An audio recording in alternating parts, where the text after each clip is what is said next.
Welcome to the English Podcast Arena. Hey everyone, welcome back to English Podcast Arena, the place where we make English learning feel fun, friendly, and real. Hi, friends. It's so good to be here again. I'm Emma, and sitting across from me, smiling as always, is my co-host, John. You make me sound like I'm always smiling. Well, you pretty much are. Maybe because you've got your coffee. Exactly. Can't do a podcast without coffee. Or tea. I've got my tea tray. Nice. So, everyone listening, today we're talking about something that I know many of you have said before. Yes, you sit there watching a movie in English and you understand everything. But when you need to speak, suddenly your mouth just forgets English. Gone. Vanished. Like, where did my English go? Exactly. And that's our topic for today. I can understand, but can't speak. Yep. And we'll explore what's happening in your brain, why it feels so hard, and what you can do right now to fix it. Totally. And just a quick reminder, if you want the PDF of this full conversation script, you can find it in the description below. It's all free, so you can read along, highlight words, or practice. Yeah, use it like your personal English notebook. So, John, I want to start with a question. Have you ever learned another language and felt like that? You could understand, but when you tried to speak, your brain froze. Oh, totally. When I was learning Spanish, I was a master at listening. I could watch shows, understand my teachers, but then when I had to say a simple sentence, it was like my tongue refused to help. Yeah, I've been there. I studied French at school, and I remember my teacher asking me a question like, "How are you?" And my brain went, "Oh, wait, give me a minute." Exactly. It's that delay. You know the words, but they hide somewhere deep in your head. Yes, and it makes learners feel frustrated. I get messages from students saying, "Emma, I can understand English movies and podcasts, but I still can't talk confidently." Right. And the good news is, it's totally normal. It's not a sign that you're bad at English. No, it's actually a sign that your brain is ready to move to the next level. Let's think of it like this. Understanding is like collecting bricks, and speaking is like building a wall. You might have lots of bricks, words, grammar, but building takes practice and courage. Oh, I like that image. You've got all your bricks in a pile, but you haven't practiced stacking them yet. Exactly. You can watch others build walls all day, but when it's your turn, you need to use your hands. Yeah, and it's scary the first few times. Definitely. But let's not jump ahead. Let's look at why this happens in the first place. So, John, what's the real reason behind this? Well, there are a few big reasons. The first one is passive learning. You mean people are listening and reading a lot, but not practicing speaking? Exactly. Listening and reading are input skills. They help you understand. Speaking is an output skill. It needs a different kind of practice. That's true. I had a student who listened to English songs every day, but she never repeated the words out loud. So when she tried to speak, her tongue just wasn't used to English sounds. Yes, it's like being a music fan, but never playing an instrument. That's a perfect example. Then there's fear, the fear of making mistakes. So many learners worry, if I speak, people will judge me. Yeah, I think that fear stops a lot of people. Even advanced learners sometimes don't speak because they're afraid of sounding silly. Exactly. But mistakes are the fuel of fluency. Every time you make one, your brain says, oh, okay, let's fix that. Yeah, it's like learning to ride a bike. You can read how to balance, but you only learn balance after you fall a few times. Exactly. Falling is part of fluency. So if you fall in English, congratulations, you're learning. I love that. I should put that on a t-shirt. Falling means you're fluent in progress. Oh, both. Another reason is translation. Many learners translate in their heads before they speak. Yeah, they think in their native language, then try to change it into English, and that takes time. Right.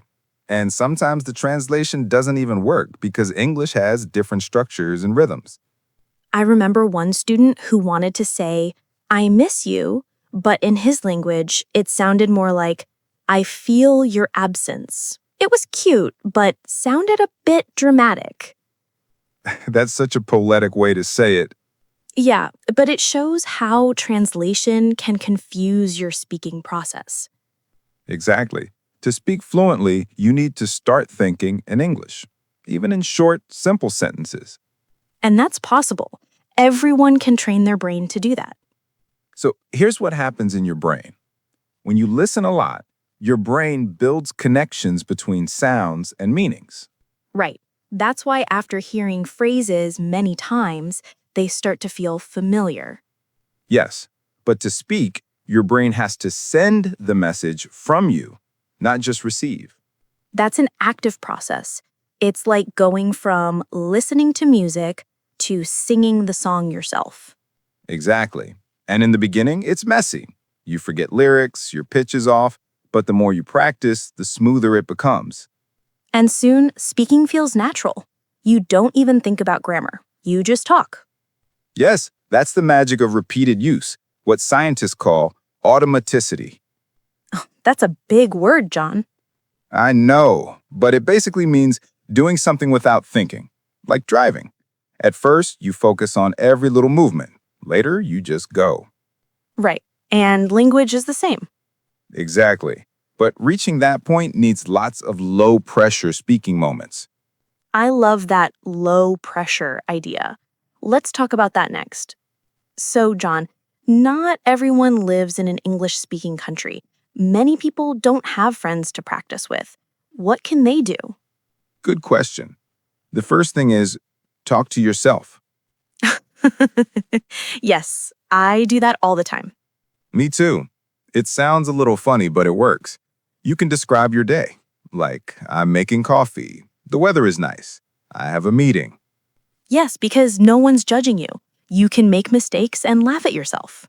Exactly. And it trains your brain to produce English words faster. Right. Another tip, shadowing practice. Ah, yes, one of my favorites. You listen to a short clip of a native speaker and then repeat what they say immediately. Like an echo. Exactly. It improves your rhythm, pronunciation, and speaking confidence. And you don't need to understand every word at first. Just copy the sound and tone. Yes, it's like singing along before you know all the lyrics. You slowly pick up meaning later. That's how I learned so many songs as a teen. I believe that. Another powerful method is recording yourself. Oh, yes, that's like a secret weapon. You can use your phone, record a 1-minute talk every day about your day, your plan, or your thoughts. Then listen to it again and notice small improvements. And please don't judge your voice. Everyone sounds strange to themselves on recordings. It's true. The first time I heard my voice, I thought, who is that guy? Me too. But recording helps you check pronunciation and fluency. Exactly. Every time you do it, your confidence grows a little. So, talk to yourself, shadow others, and record your voice. All easy, private ways to build fluency. And remember, small daily practice beats big, stressful practice once a month. Yes, fluency grows best in small steps. Okay, shall we reveal the secret now? Yes, ladies and gentlemen, here it comes.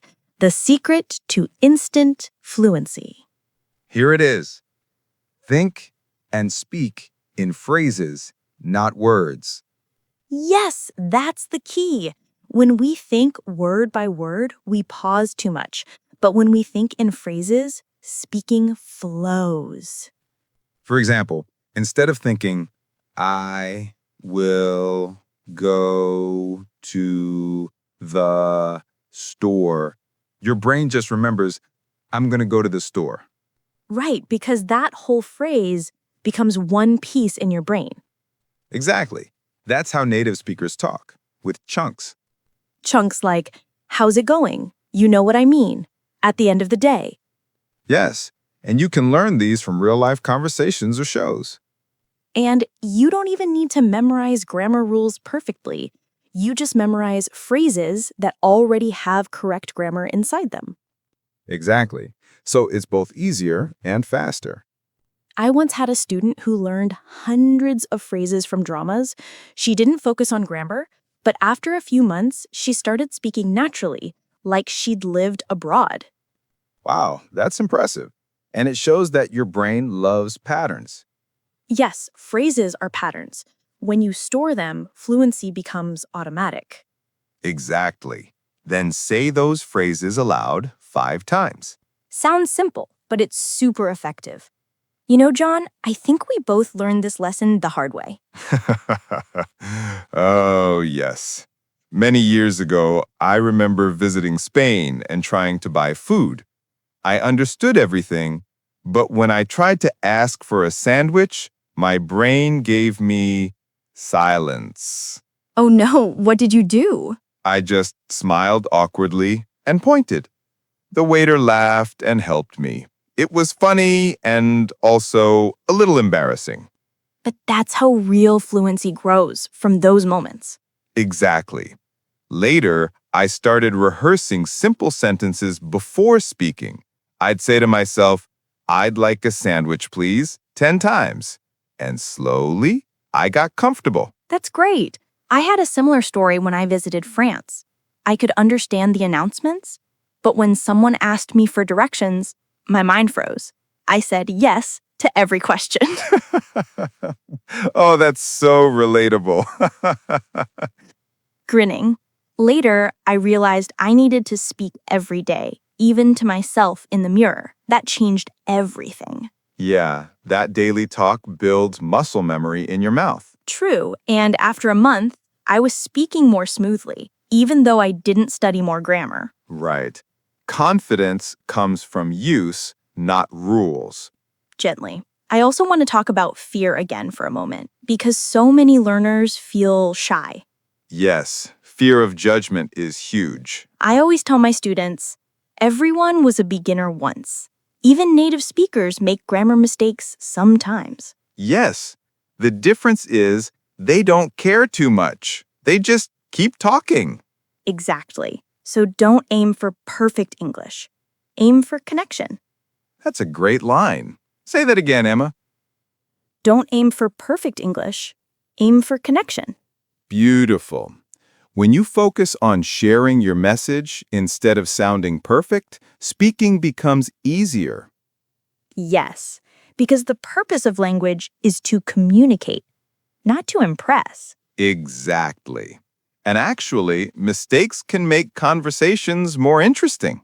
Yeah, I once said, I'm boring, instead of I'm bored, and everyone laughed, but I never forgot the correct one after that. That's the best kind of lesson. Funny and unforgettable. All right, time for some action steps for our listeners. Yes, get ready, everyone. You can even pause this video and try these later. Step 1. Every morning, speak one sentence out loud about your day. For example, I'm brushing my teeth. I'm making coffee. Step 2. Shadow one short video clip each day, maybe from this channel or your favorite show. Step 3. Record yourself once a week and listen. Celebrate progress. Don't look for perfection. Step 4. Learn 3 new phrases, not words, each week. Write them on a note and use them in small talks. Step 5. Find one low-pressure conversation partner if possible. Someone patient, maybe another learner. Yes, language buddies are great. You can laugh together at mistakes instead of feeling ashamed. Exactly, and that laughter actually helps you remember better. It truly does. The brain loves happiness. So, rule number 6, have fun. Always, fun is part of fluency. John, I think we both learned this lesson from emotional experiences. That's true. It's not just about grammar or vocabulary, it's about courage, identity, and connection. Yes, because when you speak another language, you're showing a part of yourself in a new way. And that takes bravery. Very true. So, if you're listening right now and feel stuck, remember, you're already brave just for trying. Exactly. You already understand English. You've climbed a big mountain. Speaking is just the next small hill. And every word you say, even if it's slow or simple, moves you forward. Yes, you don't need to be fast, you need to be consistent. I like that.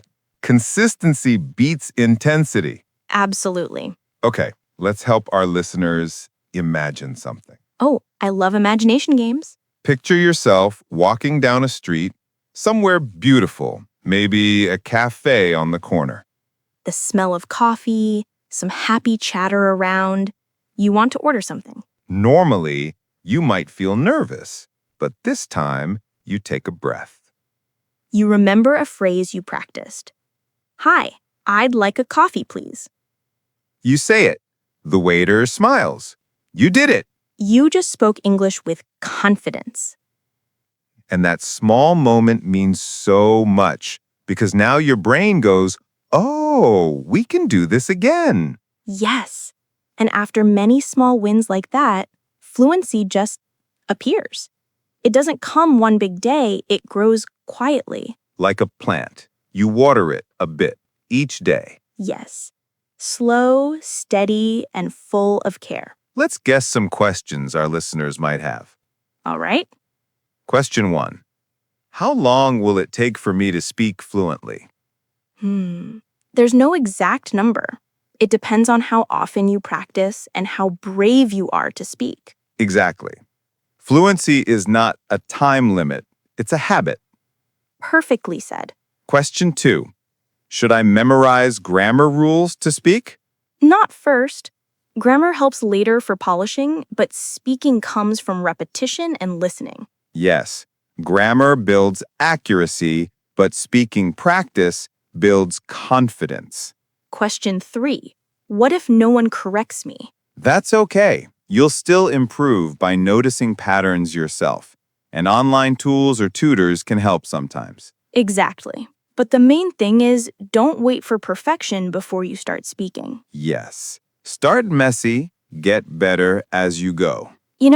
I really love this topic because it reminds us that fluency is not magic. It's practice and patience. Exactly. It's not something that happens instantly, but you can feel instant progress when you break the fear and say something out loud. Yes. The instant part is in your confidence, not in your vocabulary. That's a great way to put it. When you realize you can speak, even a few words, that's the feeling of instant fluency. Beautiful. And that feeling grows every time you speak again. So, to everyone listening, you already have English inside you. Now just give it a voice. Yes. Don't keep it locked in your head. Let it come out, even slowly, even imperfectly. Step by step, word by word, you'll find your natural flow. And one day you'll look back and think, wow, I can really speak now. That day will come, I promise. And when it does, record a message and send it to us. We'll be celebrating with you. Yes, with coffee and tea, of course. Of course. Before we go, let's repeat today's big idea. Understanding English is step 1. Speaking is step 2. The bridge between them is daily, fearless practice. Yes. Use your voice. Don't wait for the perfect time. That perfect moment is now. Remember our 3 magic tips. Think in phrases, not words. Practice out loud every day, even alone. Focus on connection, not perfection. I love that rhythm. Connection, not perfection. That's a good way to live, not just to learn. So true. Addressing listeners warmly. Thank you, friends, for joining us here on English Podcast Arena.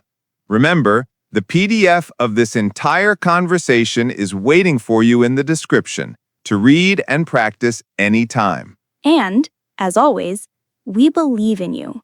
Keep practicing, keep smiling, and keep speaking. You're closer to fluency than you think. See you in the next episode. Bye, everyone. Bye-bye.